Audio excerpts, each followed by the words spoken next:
5 street designs we usually overlook. Here are 5 street designs we usually overlook. Let's get straight into it.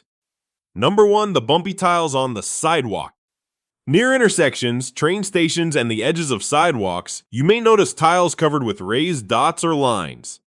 They aren't there simply to decorate the pavement. This is tactile paving, designed to help people with visual impairments receive information through their feet or a mobility cane. When pedestrians step onto a surface with raised dots, they can feel the change and recognize that they are approaching a boundary or an area requiring attention, such as a road crossing or the edge of a train platform. Tiles with long raised bars may be used to guide pedestrians along a particular route. Contrasting colors also make these areas easier to recognize for people who still have some usable vision. That is why tactile paving is often yellow, red, or another color that stands out from the surrounding sidewalk. However, the exact meaning of each pattern and color may vary between countries. Not every tile with raised lines communicates the same message everywhere. A surface most people cross in seconds is actually providing an entire system of information through touch. Number 2, the lungered sidewalk at an intersection. At many road crossings, the sidewalk doesn't end with a high step. Instead, it slopes gently downward until it almost meets the road. This design is known as a curb ramp. Its most important purpose is to allow wheelchair users to move between the sidewalk and the road without having to cross a vertical curb. But the benefits don't end there. Curb ramps also help people pushing strollers, using walking frames, pulling luggage, making deliveries, or transporting goods on carts. This is a classic example of universal design, feature created to solve the needs of a particular group that ends up helping many other people as well. However, removing the raised curb creates another problem. For pedestrians with visual impairments, the curb once provided a physical clue that the sidewalk was ending and the road was beginning. That is why the bottom of a curb ramp is often combined with raised tactile dots. The slope provides access for wheelchair users, while the raised surface warns visually impaired pedestrians that they are about to enter an area used by vehicles. 2 different designs work together to address 2 potentially conflicting needs in exactly the same place. Number 3, why are so many manhole covers around? Not every manhole cover is circular, but the round shape is extremely common on streets around the world. One of its most important advantages is that a round cover cannot fall through its matching circular opening. A circle has the same width in every direction. No matter how the cover is rotated, it remains wider than the supporting rim beneath it and cannot drop into the hole. A square cover is different. If it is lifted, tilted, and turned diagonally, it could potentially pass through an opening if the supporting frame isn't designed correctly. The circular shape offers several other practical benefits. Workers don't need to rotate the cover into a particular orientation when replacing it. Every position fits the frame. If a heavy metal cover needs to be moved, workers can also stand it on its edge and roll it instead of lifting and carrying its full weight.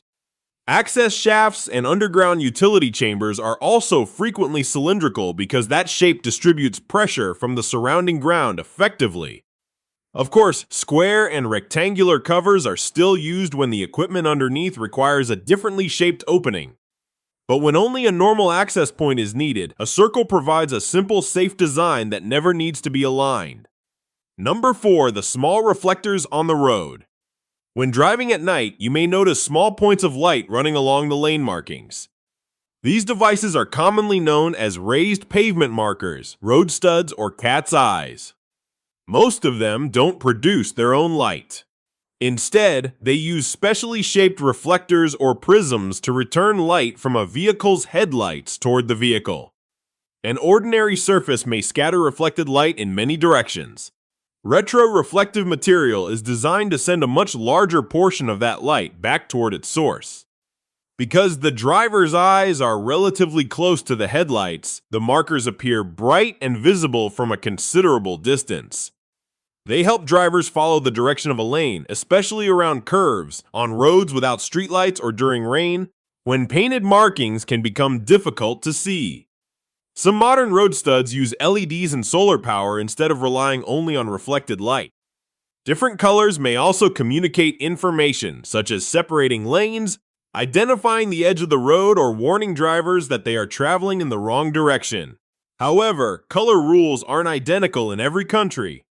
They are small enough to almost disappear during the day, but after dark, they turn the road into a glowing guide for drivers. Number 5. The grooves cut into concrete sidewalks.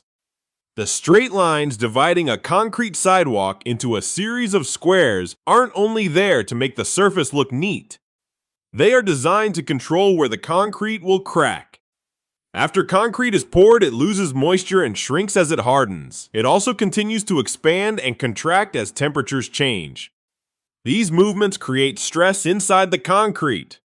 If a large slab doesn't have properly positioned joints or grooves, cracks may appear randomly across its surface. That is why grooves are created at carefully planned intervals. The grooves make the concrete intentionally thinner and weaker at those locations. When the concrete shrinks and begins to crack, the crack is more likely to form beneath one of the grooves instead of appearing randomly on the visible surface. In other words, these lines don't necessarily prevent the concrete from cracking. They simply guide the crack toward a location where it will cause less damage. Sidewalks may also contain deeper expansion or isolation joints near buildings, poles, and other fixed structures. These joints allow separate sections of concrete to move without pressing too forcefully against each other. A groove that looks like decoration is actually a crack that was planned before it ever happened. Those were 5 street designs we usually overlook. Is there something on the street that you have always noticed but never understood? Leave its name in the comments. Goodbye, and see you next time.